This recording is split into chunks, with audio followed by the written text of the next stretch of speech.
Les États-Unis. 50 États, 2 océans, et des frontières fixes.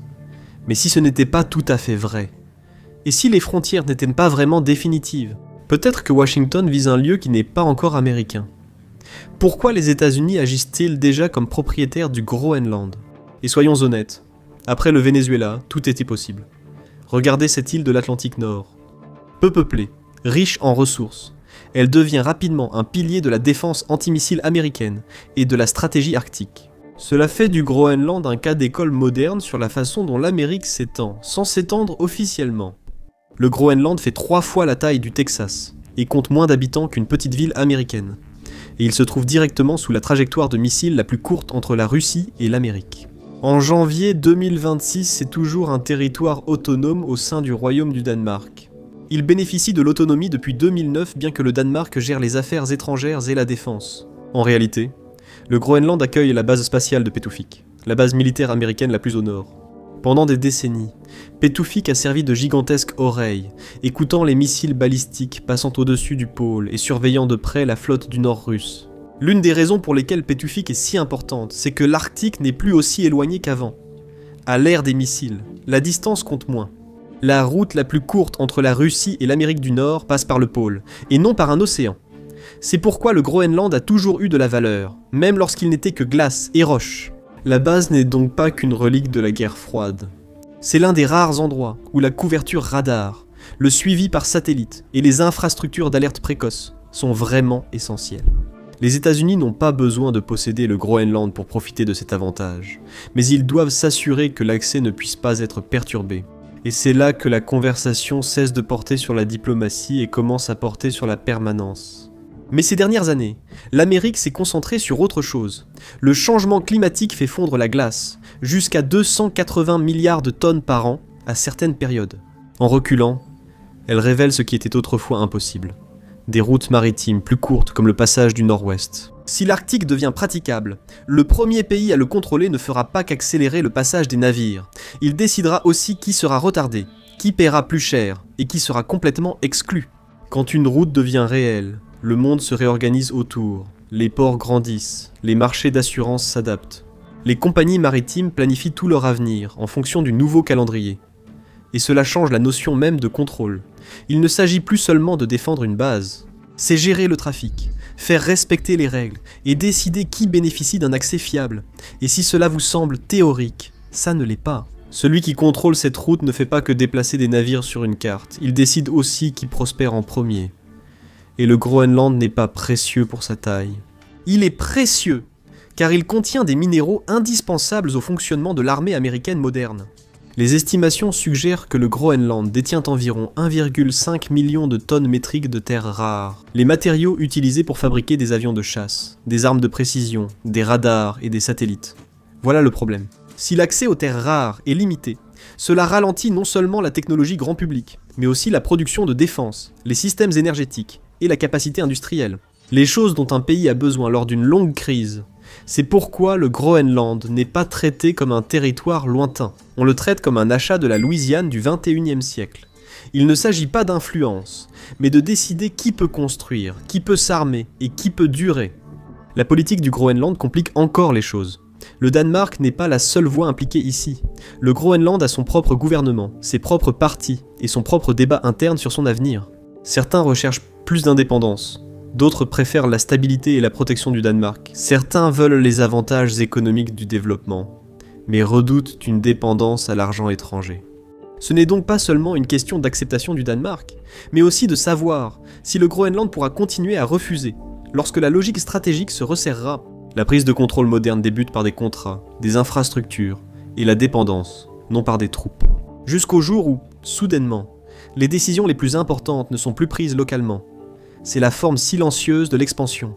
La paperasse reste la même, mais la réalité change en dessous. L'initiative pour le Groenland n'est pas seulement une affaire immobilière, c'est considéré comme indispensable pour la survie. Le message adressé à Copenhague est clair. Il possède quelque chose que l'Amérique désire. Le même raisonnement a motivé l'achat de la Louisiane, mais avec plus de satellites et des températures glaciales. La réaction a été immédiate. Le Danemark a qualifié cela de grave violation de confiance, et les dirigeants européens réévaluent ce que cela signifie pour l'unité de l'OTAN. Mais à Washington, le calcul est simple. La valeur stratégique est trop élevée, et le coût pour y mettre fin l'est encore plus. Les États-Unis seraient-ils soudainement prêts à risquer leur amitié avec l'OTAN pour une île isolée dans le cercle arctique? Et comment en est-on arrivé là? Pour comprendre pourquoi, il faut observer la croissance rapide américaine. L'Amérique ne s'est pas étendue parce qu'elle savait ce qu'elle achetait. Elle s'est étendue par peur que quelqu'un d'autre ne l'achète avant. Au début, les États-Unis n'étaient pas une superpuissance. C'était une étroite bande sur l'Atlantique, dirigée par des personnes croyant en quelque chose de simple. Si vous laissez un espace vide, quelqu'un d'autre le remplit, généralement un empire rival. C'est pourquoi les États-Unis ont acheté la Louisiane en 1803 et l'Alaska en 1867. Quelque chose qui semblait inutile sur le papier est devenu inestimable dans la pratique. Ressources, position, une ligne défensive face à l'océan. Et c'est la partie que la plupart des gens oublient lorsqu'ils parlent de l'expansion américaine. Cela commence rarement par une conquête. Cela commence par la sécurité. D'abord vient la justification, puis l'accès, ensuite l'infrastructure permanente, puis la normalisation. Ce n'est que plus tard que le statut légal suit, parfois des décennies après. Le pays s'étend d'abord dans la pratique, et la paperasse vient ensuite. Ainsi, un lieu comme le Groenland n'aurait pas à débuter par une annexion spectaculaire. Cela commencerait par des mesures raisonnables, davantage d'accès, d'investissement et de coopération en sécurité. Et une fois que cela devient normal, la dernière étape ne ressemble plus à une invasion. Cela ressemble à une formalité, et c'est là le danger. La carte ne change pas d'un seul coup, elle change discrètement. Au XIXe siècle, les États-Unis ont utilisé la doctrine Monroe pour avertir l'Europe de rester à l'écart. En 2026, la version moderne n'a pas toujours besoin de déclaration. Elle utilise l'argent, l'accès militaire et la pression pour empêcher les rivaux de gagner du terrain. Parce que si les États-Unis n'étendent pas leur contrôle, quelqu'un d'autre le fera. Mais il y a un problème. Chaque fois que les États-Unis grandissent, ils sont confrontés à un choix. Faut-il intégrer les populations comme cela a été fait avec les 50 États, ou les traiter comme Porto Rico ou Guam qui sont autonomes? Pour les stratèges militaires, les Caraïbes sont l'entrée de l'hémisphère occidental. En observant qui détient réellement les clés, l'Arctique apparaît comme l'étape logique suivante, pas comme une surprise. Étrangement, chaque fois que les États-Unis cherchent à étendre leurs frontières maritimes, ils finissent souvent par payer le Danemark. Avant la tentative de 2026 pour le Groenland, il y a eu l'achat en 1917 des îles Vierges américaines, Saint-Thomas, Saint-Jean et Sainte-Croix, pour un total d'environ 344 km². À l'époque, les États-Unis voulaient ces îles non pour leurs plages, mais à cause de la Première Guerre mondiale. L'Allemagne voyait les Caraïbes comme une base pour ses sous-marins. Les États-Unis ont offert au Danemark 25 millions de dollars en or, soit plus de 700 millions de dollars aujourd'hui, pour 3 îles. On prend le contrôle d'un lieu non pour gérer ses écoles ou ses routes, mais pour empêcher d'autres de le faire. Mais si les États-Unis sont si doués pour s'approprier des terres, pourquoi s'arrêter à 50 États ? Vers le milieu du XXe siècle, Washington s'est rendu compte que les frontières physiques coûtaient cher. Alors, les États-Unis ont maîtrisé la frontière invisible. C'est le contrôle sans la responsabilité, en utilisant le dollar, l'armée et la sécurité pour gérer des endroits comme Porto Rico et les Caraïbes, sans jamais ajouter une étoile au drapeau. Prenons Porto Rico par exemple. Porto Rico paie des impôts, utilise le dollar, envoie des soldats à la guerre, et ne peut toujours pas voter pour le président qui les commande. C'est la manière parfaite de s'étendre. Vous obtenez la sécurité et les terres dont vous avez besoin. Vous obtenez des emplacements clés pour des bases navales, et vous obtenez le commerce. Mais plus important encore, vous n'avez pas à vous occuper de la partie compliquée de la démocratie. Et c'est ainsi que les États-Unis envisagent l'avenir. Que ce soit les Bahamas, les Turques et Caïques, ou même certaines parties d'Hispaniola, les États-Unis n'ont pas besoin de planter un drapeau pour prendre le contrôle. Il suffit simplement de s'assurer que ces endroits restent dans l'orbite de Washington. Remontez plus loin, et vous verrez ce que la marine appelle des points d'étranglement maritime. Le passage du vent entre Cuba et Haïti, large d'environ 80 km, à son point le plus étroit. Le passage de la Mona entre la République dominicaine et Porto Rico, large d'environ 100 km. Si les États-Unis contrôlent ces passages, ils dominent la principale voie de communication de l'hémisphère occidental. Chaque baril de pétrole exporté du Golfe d'Amérique, ex-Golfe du Mexique. Les cargos venant d'Europe et alimentant les Amériques. Une énorme quantité doit passer par ces mêmes corridors. Et une fois que vous voyez cela, vous comprenez pourquoi les Caraïbes ont toujours été traités différemment. Ce n'est pas de l'influence, c'est du contrôle logistique. Celui qui domine ces passages peut décider de ce qui circule librement et de ce qui est retardé, inspecté, détourné ou exclu par les prix. Cela affecte l'énergie, le commerce et les mouvements militaires. Cela détermine la rapidité avec laquelle les renforts passent d'un océan à l'autre et la vitesse de réaction des navires en cas de crise près de l'Amérique centrale ou du nord de l'Amérique du Sud. La Caraïbe n'est pas seulement l'endroit où les États-Unis projettent leur puissance, c'est aussi là qu'ils contrôlent les règles de déplacement. Dans le monde moderne, cela affecte même la pression plus loin, car le commerce mondial dépend non seulement des océans, mais aussi de goulets d'étranglement prévisibles. Lorsqu'un goulet d'étranglement cède, tout ce qui se trouve en aval devient plus cher. C'est pourquoi l'enjeu des Caraïbes est de contrôler les voies qui relient l'économie américaine au reste du monde. Les États-Unis ont passé 200 ans à s'assurer que les Caraïbes restent une mer fermée. Mais aujourd'hui, les outils de ce contrôle évoluent. Il ne s'agit plus seulement d'envoyer des marines pour une occupation de courte durée, comme en Haïti, de 1915 à 1934. Maintenant, il s'agit de systèmes, d'espaces aériens, de routes maritimes, de patrouilles de la garde côtière, d'accords douaniers, de réseaux financiers. Les Caraïbes traversent l'infrastructure américaine, que les drapeaux changent ou non. Et c'est là que la frontière invisible devient réelle. Lorsqu'un gouvernement caribéen vacille, cela crée non seulement le chaos local, mais affecte aussi immédiatement l'influence américaine. Il a rapidement besoin d'argent, de carburant, de nourriture et de légitimité. Et la plupart de ces choses passent par des systèmes que les États-Unis contrôlent ou dominent, et on peut le voir dans la réalité. Un ouragan détruit les ports et l'électricité, et soudain le pays ne fait pas que reconstruire. Il se bat pour obtenir du diesel, un financement d'urgence et l'aide humanitaire dirigée par les États-Unis pour continuer à fonctionner. Une crise de la dette éclate, les importations s'arrêtent, et maintenant, le gouvernement négocie l'austérité et l'accès sous la pression extérieure. Disons qu'une crise politique dégénère en violence. Washington n'a pas besoin d'envahir. Il peut geler l'aide, orienter le soutien sécuritaire et influencer le résultat à distance. C'est le modèle d'empire moderne. Pas besoin d'occupation. Les États-Unis peuvent orienter les résultats, tandis que la région reste indépendante sur le papier. Et c'est pourquoi les Caraïbes ne sont pas simplement proches. C'est structurel. L'instabilité ici ne reste pas limitée. Elle accroît les coûts d'expédition, la pression aux frontières et menace la préparation militaire régionale. Voilà le problème. Les États-Unis n'ont pas à prendre les Caraïbes, seulement à les faire fonctionner à leurs conditions, car c'est là qu'ils contrôlent l'accès à l'hémisphère. Mais il y a un endroit qui relie l'hémisphère à l'ensemble du système maritime mondial. Un lieu qui n'est pas seulement important pour Washington. Il est important pour toutes les grandes économies de la planète. Le Panama. En 1903, il faisait encore partie de la Colombie. Les États-Unis voulaient un canal, la Colombie ayant refusé. Washington a dépêché un navire pour appuyer une révolte, créant presque aussitôt un nouveau pays. Quel fut le prix de cette liberté ? Une bande de terre de 16 km de large que les États-Unis contrôlaient, comme si elle était indépendante, jusqu'en 1999.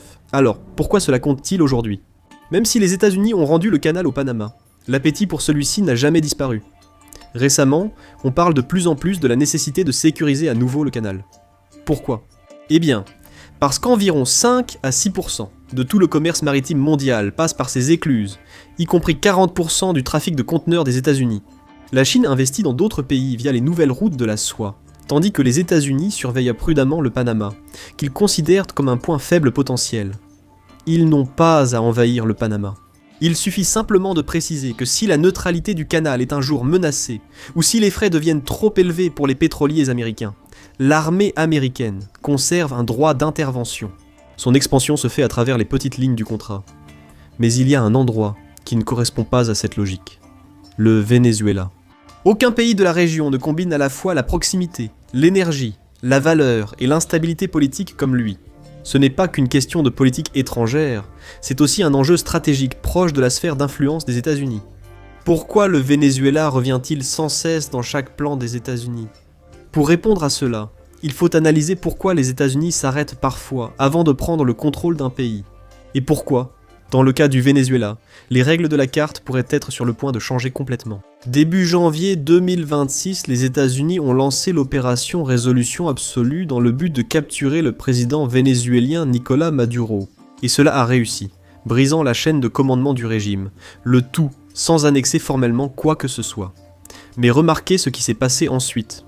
Dans les 72 heures, après l'attaque, le département américain de l'énergie a indiqué que des compagnies pétrolières américaines allaient réparer l'infrastructure pétrolière vétuste du Venezuela. La Maison-Blanche a annoncé que 30 à 50 millions de barils de pétrole vénézuélien seraient désormais gérés par des comptes américains. Cela signifie contrôler les plus grandes réserves de pétrole au monde. 303 milliards de barils de brut lourd que les raffineries de la côte du Golfe des États-Unis ont littéralement été construites pour traiter. L'expansion moderne ne ressemble plus à une conquête, mais à de la comptabilité. Cela ne signifie pas non plus que le Venezuela devient soudainement stable. Cela signifie simplement que le Venezuela devient gérable. Et ce sont deux choses très différentes. Parce qu'une fois qu'un régime s'effondre, le combat suivant n'est plus théorique, il est pratique. Qui contrôle les infrastructures? Qui contrôle les exportations? Qui contrôle la sécurité? Et qui reçoit l'argent? La production de pétrole ne repart pas juste parce que Washington le veut. Elle revient quand les pipelines sont réparés, les raffineries en marche, les ouvriers présents et les hommes armés cessent d'intervenir. C'est pourquoi ce genre d'opération devient un projet de gestion à long terme, même si les États-Unis n'admettent jamais qu'ils en mènent un. Et c'est aussi pourquoi le Venezuela n'est pas dans la même catégorie que le Groenland. Le Venezuela, c'est extraire des ressources sans hériter d'un pays. Le Groenland concerne une géographie qui ne peut pas être externalisée. Une fois que vous comprenez cette différence, le schéma général devient plus clair. Les États-Unis annexent un territoire pour une position permanente et contrôlent seulement quand ils veulent la ressource. C'est ce qui donne à cette histoire une dimension plus grande qu'une simple crise. Alors, pourquoi cela continue-t-il d'arriver? Eh bien, lorsqu'un pays possède exactement ce dont une superpuissance a besoin, la relation cesse d'être optionnelle. Avec le temps, la stratégie les attire dans la même orbite. La Chine construisant des ports dans les Caraïbes et la Russie plaçant des conseillers à Caracas, la pensée de Washington a évolué. Le coût des prix élevés de l'énergie et l'influence de la Chine dans la région signifiaient une seule chose. Si les États-Unis ne font pas sentir leur présence, quelqu'un d'autre le fera. Les États-Unis sont passés de 13 colonies à un immense pays. Aujourd'hui, ils tentent de transformer les Caraïbes en un lac privé et le Venezuela en un champ pétrolier sous gestion. Et maintenant, nous les voyons considérer l'Arctique comme leur prochain État. Si les États-Unis sont prêts à redessiner la carte au nord et au sud, où cela s'arrêtera-t-il? Il y a d'autres vides sur la carte. D'autres endroits où les intérêts américains et les frontières étrangères se heurtent actuellement. Est-ce la frontière au nord? Celle au sud? Ou bien les États-Unis regardent-ils encore plus loin?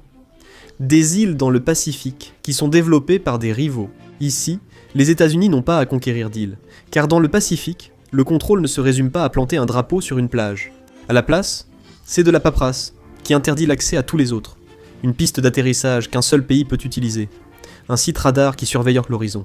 Et un accord qui permet à Washington de décider qui est autorisé à amener des forces dans la région. Palaos, Micronésie et les îles Marshall, 3 nations souveraines, qui sont devenues des points d'ancrage stratégiques, empêchant la Chine d'obtenir des positions dans la chaîne d'îles, qui s'étend d'Hawaï jusqu'aux Philippines. En 2023, les États-Unis ont revendiqué une extension du plancher océanique, ajoutant environ 1 million de kilomètres carrés, soit une superficie 2 fois plus grande que la Californie, à travers l'Arctique, la mer de Bering et le Pacifique. Cela confère des droits souverains sur les minéraux des fonds marins, tels que le cobalt et le nickel, essentiels pour les technologies du siècle prochain. Aucune population ni drapeau n'était nécessaire, juste quelques lignes sur une carte. Même le Canada est considéré comme une cible. Il possède l'eau, le bois et les minéraux dont le prochain siècle dépendra. Et sa défense est déjà étroitement liée aux États-Unis. Alors, lorsque les pénuries mondiales s'aggravent, l'idée d'une union nord-américaine cesse de ressembler à une blague et commence à ressembler à un plan de secours. Cela ne ressemblerait pas à une invasion, cela ressemblerait à une extension de traité. À ce stade, le schéma devrait être clair. Les États-Unis ne s'étendent pas seulement par cupidité. Ils s'étendent parce qu'ils sont la seule superpuissance mondiale. Mais cela nous amène à la grande question qui empêche les experts de dormir la nuit. Qu'est-ce qui empêche réellement les États-Unis de simplement prendre le contrôle de toute la moitié du monde? Ils ont l'armée. Ils ont la monnaie mondiale. Pourquoi la carte n'est-elle pas déjà devenue entièrement bleue, du pôle Nord jusqu'au sud de l'Amérique du Sud? La réponse tient au coût. Chaque fois que vous ajoutez une étoile au drapeau, vous n'ajoutez pas seulement une terre, vous ajoutez une facture permanente. L'infrastructure, la sécurité, les systèmes sociaux et des millions de nouveaux électeurs qui ne seront peut-être pas d'accord avec vous. Les États-Unis l'ont appris après les années 1800. Prendre un territoire coûte cher, le garder c'est pire. Et aujourd'hui, la punition ne s'arrête pas aux protestations ou à la résistance, elle touche les finances. Parce que les États-Unis ne sont pas invincibles. Ils sont noyés dans la dette, dépendants des marchés et de la confiance pour faire tourner le système. Et les pays qu'ils provoqueraient en prenant des terres détiennent souvent des bons du trésor américain, assez pour nuire à l'Amérique si les représailles deviennent économiques. Et c'est ce que les gens oublient quand ils parlent d'expansion, comme si on était encore au 19e siècle. Chaque action a des conséquences qui se répercutent à travers les alliances, les monnaies et les marchés.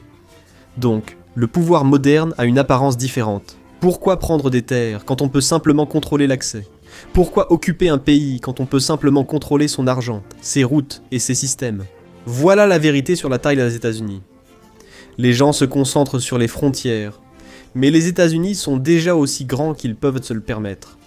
Pas sur la carte habituelle, mais la vraie question est, peut-on vraiment échapper à l'emprise de l'Amérique une fois qu'elle s'installe ? Merci de m'avoir rejoint aujourd'hui. J'espère que la vidéo vous a plu. Pour voir d'autres vidéos similaires, abonnez-vous et activez les notifications. Cela fait une vraie différence. Merci encore, et je vous retrouve la prochaine fois sur ma PAC.